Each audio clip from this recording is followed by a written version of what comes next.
یہ زمین، یہ پاکستان، یہ سندھ اور یہ کراچی، یہ عوام کا ہے، کسی ڈاکو ظالم جابر کے باپ کی جاگیر نہیں ہے۔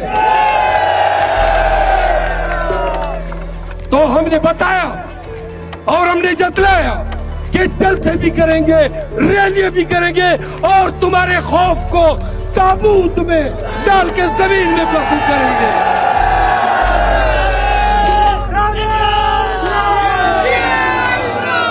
لوگ کہتے ہیں خوف ہے، پاکستانیوں یہ خوف نہیں ہے، یہ خوف نہیں ہے، یہ خوف سے بھی بدتر کیفیت ہے، اور اس کیفیت کو جس میں پوری قوم کو الجھایا گیا ہے، اس کو عرف عام میں نامرد دیتے ہیں، پوری قوم کو امپوٹنٹ بنا رہے ہیں۔ کیوں کر رہے ہو؟ کہ ایک زمین قاضی نے چھینی، ایک زمین ریاستی ادارے ہم سے چھین رہے، لیکن تو پاکستانیوں یہ ہم میں سرخاب کے پر نہیں لگے ہیں، گھروں میں جاؤ، پرچے ہوتے ہیں۔ میں کہتا ہوں ابھی تک مجھ پہ 26 پرچے ہو چکے ہیں، اگر سینے اور نہ ہوئے ہوں، اور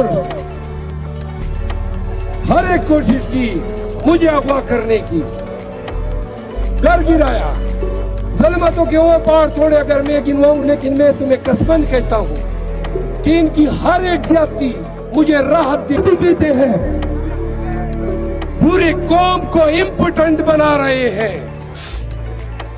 کیوں کر رہے ہو؟ تو پاکستانیوں یہ ہم میں سرخاب کے پر نہیں لگے ہیں، گھروں میں جاؤ، پرچے ہوتے ہیں۔ میں کہتا ہوں ابھی تک مجھ پہ 26 پرچے ہو چکے ہیں، اگر سینے اور نہ ہوئے ہوں، اور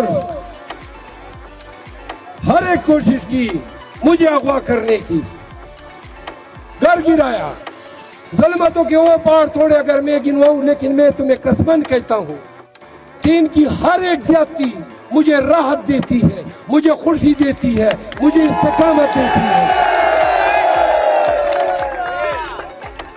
تو یہی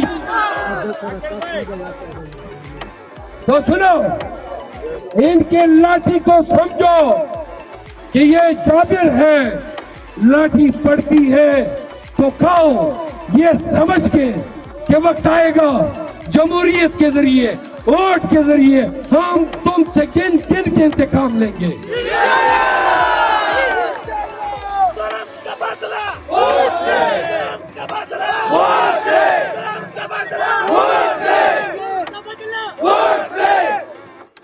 او بھائی بات سنو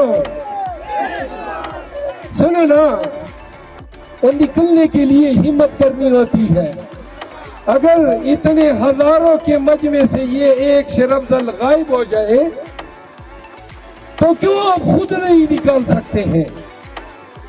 نکلو ہر ایک عمران خان بن کے،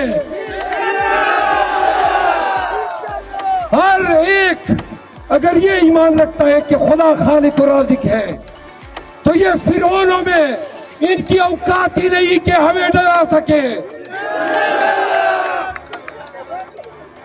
پاکستانیوں آخری دو باتیں، سندھ کا جو حشر پیپل پارٹی نے 15 سال میں کر دیا ہے، اور MQM اور پیپل پارٹی الیکشن آتے ہی کبڈی کھیلنا شروع ہو جاتے ہیں،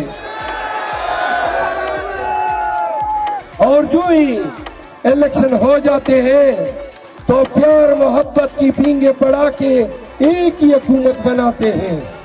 یہ ان کا اصلی حقیقی چہرہ ہے۔